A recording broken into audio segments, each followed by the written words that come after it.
Hello there. Welcome back to Primer lecture series presenting by Dr. Prem. That's me. Today we will discuss about extensively studied and most used reverse transcriptases for the conversion of RNA into DNA. That's nothing but reverse transcription. So reverse transcription is in every laboratory, like RNA to DNA is employed two enzymes, two reverse transcriptase. They are none other than Moloney Murine Leukemia Virus reverse transcriptase and Avian Myeoblastosis Virus reverse transcriptases. Once again, Moloney Murine Leukemia Virus reverse transcriptase and Avian Myeoblastosis Virus reverse transcriptase. These are the two reverse transcriptases very common in the conversion of RNA to DNA or cDNA synthesis. Today we will talk about the most important features of these two reverse transcriptases, such as structure, how they look, what are the domains, and catalytic activities, what are the different activities it is having. Processivity means how many nucleotides it can add for one association with the template. Fidelity means how many errors can add it for 1 kb. Cofactor, what is the cofactor for these reverse transcriptases? And thermostability means what is the optimum temperature for these reverse transcriptases. And amplicon size means what is the maximum amplicon it can synthesize. So these features will be discussed in today's lecture. So as you all are aware that DNA polymerases, which are having the right hand structure with palm, thumb and the fingers. Palm, thumb and fingers. So this is a common structure for DNA polymerase. So where the palm is having the catalytic residues for polymerase activity. Whereas thumb is involved in the interaction with the primer and the template. And these fingers are involved in the interaction with the incoming nucleotides. So these three are very important for the polynucleotide synthesis or DNA synthesis. Similar to the DNA polymerase, reverse transcriptases also have a similar structure at the N-terminal. This is right-hand structure with the palm, thumb and the fingers in the N-terminal domain of reverse transcriptase, which is involved in the polynucleotide synthesis, maybe DNA, right? And when it comes to the C-terminal of the reverse transcriptase is having the RNase H activity at the C-terminal that is involved in the degradation of RNA moiety in RNA DNA complex, right? You see, DNA polymerase structures resembles the right hand with the palm, thumb and the fingers, in which palm consists of catalytic residues, thumb holds the primer and template, and fingers interact with the incoming nucleotides. That's what I told you. Like DNA polymerase, reverse transcriptase also have a right-hand structure at N-terminus and involved in the polynucleotide synthesis. The C-terminus of RT have RNase H activity, which is required for the degradation of RNA moiety in RNA DNA hybrid that creates the primer for second strand DNA synthesis. Okay. Now we will move to the structure. You see here, this is what is the schematic diagram of reverse transcriptases. You see, I am presenting the two reverse transcriptase structure. The first one is Moloney Murine Leukemia Virus transcriptase. This is one, and which is having the 71 kDa. What is the molecular weight of this enzyme? Is 71 kDa. If you see the structure, it is having three domains. The first domain is here, that's an N-terminal, that's nothing but right-hand structure, and there is a connection and the RNase H activity at this C terminus, right? So N-terminus is having the right-hand structure, which is like a DNA polymerase, consists of fingers, palm, and thumb, involved in the DNA synthesis. So here it is can do the two functions, that is RNA dependent DNA polymerase activity and DNA dependent DNA polymerase activity. Means RNA to DNA and DNA to DNA can be synthesized by using this domain. This domain is for that. When connection is connecting the polymerase domain and RNase H domain. And RNase H, which is there at the C terminus of the enzyme, and this is involved in the degradation of RNA moiety in RNA DNA hybrid, right? And this is, hence it is called as RNase H activity, and this activity is required for the making of primer for second strand DNA synthesis. And when it comes to the AMV reverse transcriptase, that is Avian Myeoblastosis Virus reverse transcriptase, it is having two subunits, alpha subunit and beta subunit. This is a heterodimer having alpha and beta subunit. Alpha subunit molecular weight is 65 kDa and a beta one is 95 kDa. And if you see the structure of alpha and beta, it's almost close to the MMLV, that is Moloney Murine Leukemia Virus reverse transcriptase, where it is N-terminus is having polymerase domain and the connection domain and RNase H domain at the C terminus. This is what is the alpha domain. But when it comes to the beta, in addition to the polymerase domain and connection and RNase domain, there is a domain called as integrase domain. This integrase domain is involved in the integration of viral double-strand DNA into the host DNA. So these are, you see, the AME reverse transcriptase can function only heterodimer, means requires the alpha and beta subunits. So this is what is the schematic structure of reverse transcriptases, which are most used in every laboratory, right? And now in the next one, here we talked about the structures of reverse transcriptase, but in the next slide we'll speak about processivity and fidelity of the enzyme. You see here,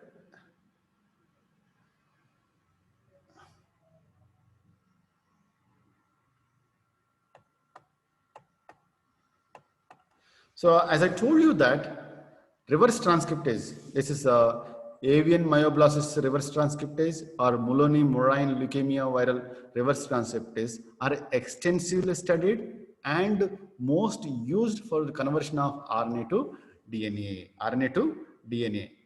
right? So you see, this is what, why they are used most in the conversion of RNA to DNA? Because it is having high catalytic activity, good processivity, and reasonable fidelity.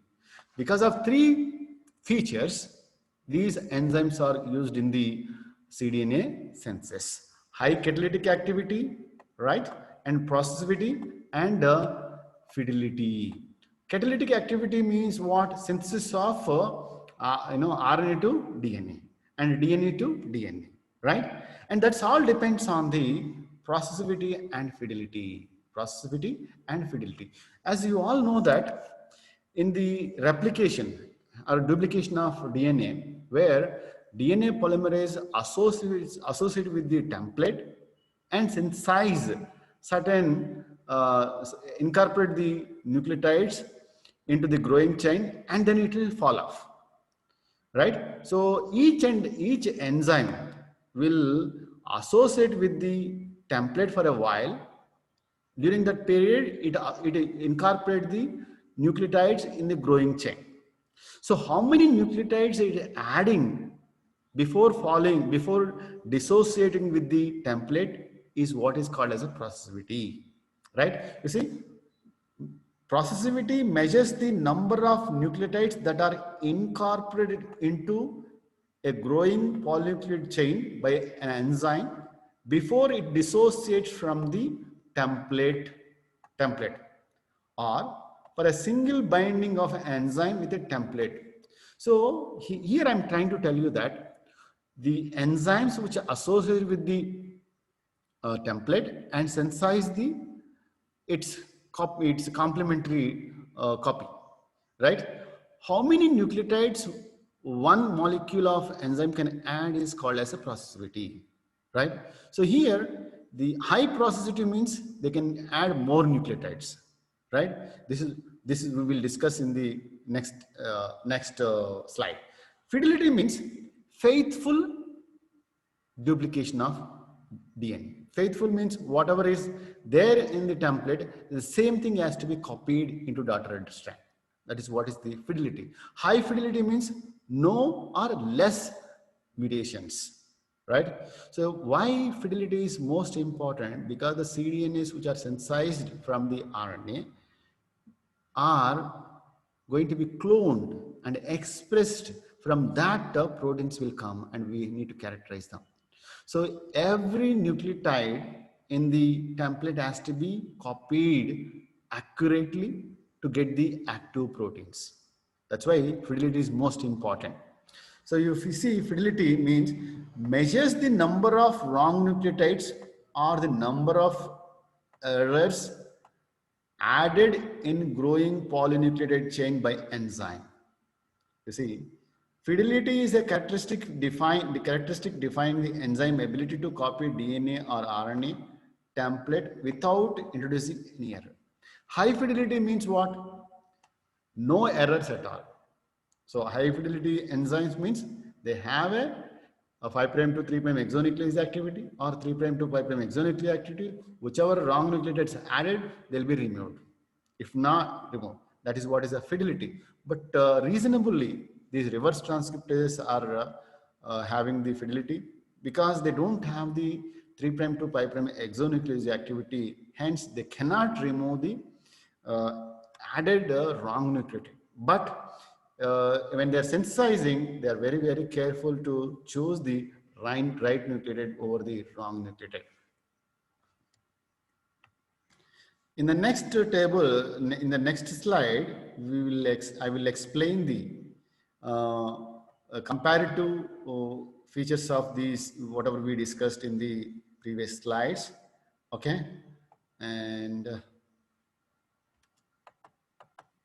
here I have made a table, okay, to differentiate the features of these three enzymes. I have taken three reverse transcriptases here. You see, one from Avian Myeoblastosis Virus reverse transcriptase, Moloney Murine Leukemia Virus, and HIV or human immunodeficiency reverse transcriptase. So you see here I am going to talk about enzyme name, molecular weight, and catalytic activities, cofactor and reaction temperature, amplicon size, processivity, fidelity, and the total RNA required. The enzyme name is AMV RT in short form. In concise form, it is AMV. From Moloney Murine Leukemia Virus, it is called as MMLV RT. From HIV, human immunodeficiency virus, it is HIV RT. So molecular weight of this RT from AME RT is it's a heterodimer having two subunits. One is alpha and beta. Alpha subunit is 65 kDa and beta subunit is 95 kDa. And when it comes to the MMLV RT, it's a single polypeptide, which is having the 71 kD. And HIV1 is having two subunits. One is P51, other one is P66. Then coming to the catalytic activities, this Avian Myeoblastosis viral reverse transcriptase is having RNA-dependent DNA polymerase and DNA-dependent DNA polymerase and RNase H.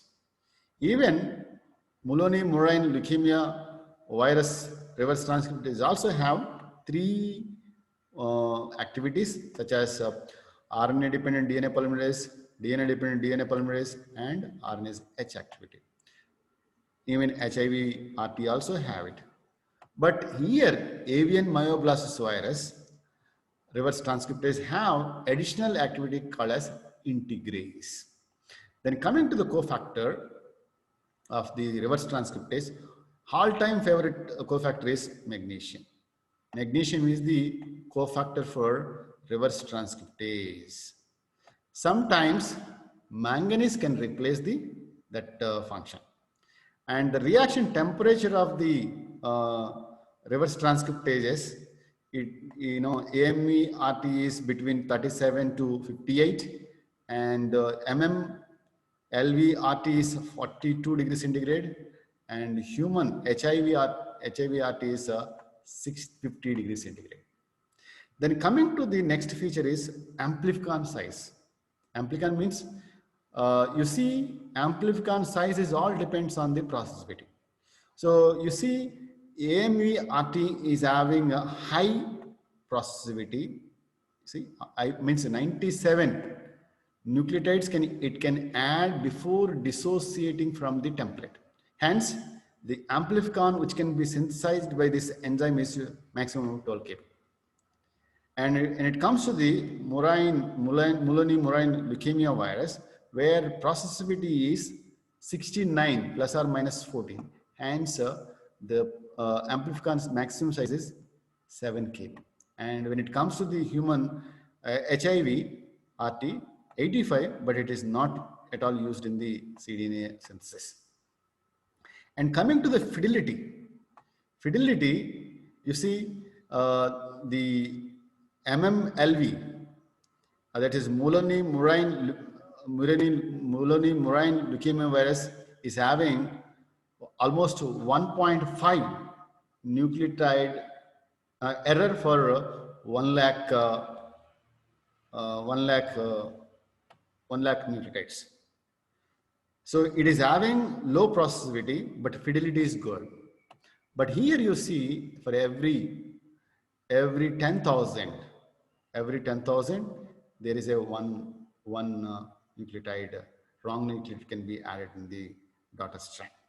So it is having high processivity and low fidelity, and the MMLV RT is having low processivity but high fidelity. And the total RNA required for cDNA synthesis by these enzymes almost same. They require the 1 nanogram to 1 microgram if you are using the total RNA, same. And you see, same. And if you are taking only mRNA, the amount of mRNA required for the conversion of cDNA is 50 picogram to 100 nanograms. Here also same. So this is what is these are the differences between the most used reverse transcriptases in the conversion of cDNA. And I guess this is a good table to understand the difference of catalytic activity and cofactor requirement and subunits wise and processivity and fidelity. If at all you like it, this video, if you think it is helpful, do subscribe my channel. That's Dr. PREM-PRIMER, and see you again with the one more video. Until then, bye. Don't forget to subscribe if you like it. Thank you all.